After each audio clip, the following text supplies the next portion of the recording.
สวดให้มันแน่โอ้งามอยู่เว้ยเด็กหน่อยเนาะ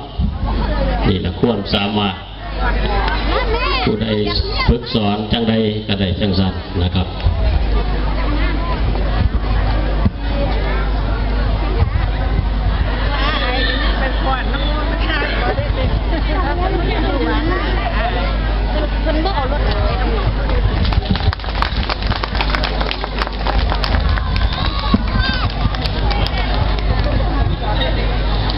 ครับต่อไปก็เป็นการแสดงนะครับของแม่บ้านพงูหมู่14หมู่11รวมกันนะครับก็ลำเชิญขวัญเหมือนกัน